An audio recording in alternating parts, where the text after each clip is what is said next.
But that's the thing to me.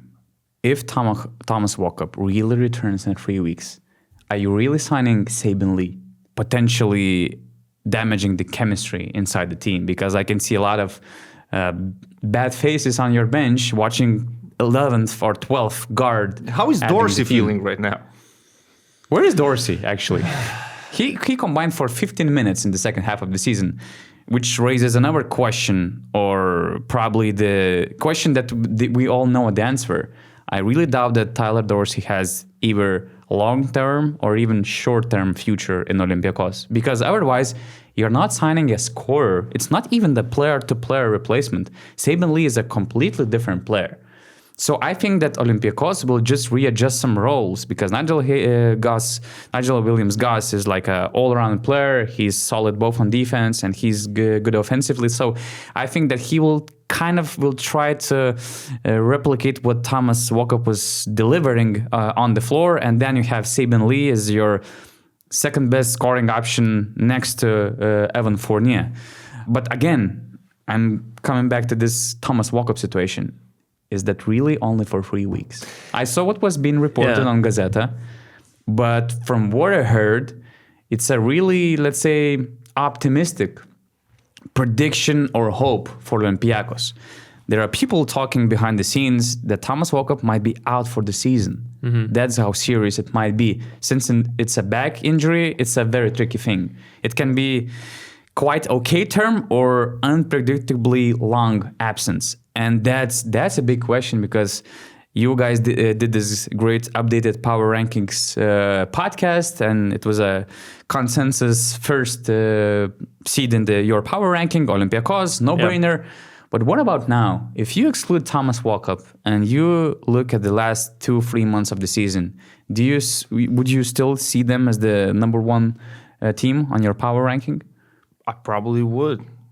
Okay, so Olympiacos is without Thomas Walkup, Panathinaikos is without Matthias Lesor, which is a bigger loss. Okay, yeah, that's a good point. Those teams have big issues.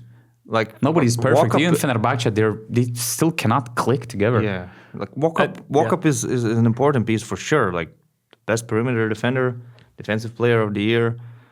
But do I think that Thomas Walkup is the guy who, let's say, he's gonna win you the Final Four or a playoff series? Not necessarily. He's not irreplaceable, as Beyonce said.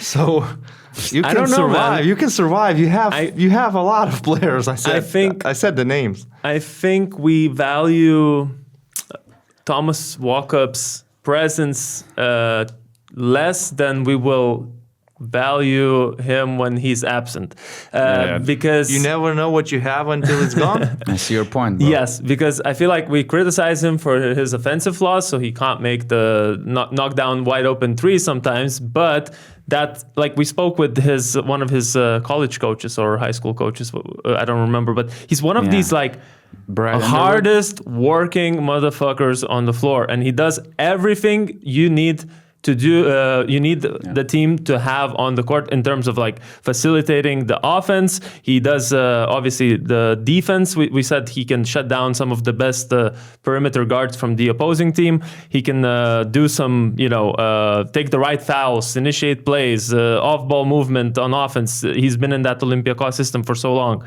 All those things, add up, and you can say Nigel Williams-Goss can do some of those things, but once Thomas Walkup is not there, I think that's when we're going to see that, oh, damn, that was a big loss, actually. That's what I feel like. Because every other guard that they have, okay, Saben Lee is very athletic. He has the tools, let's say. He has very long arms.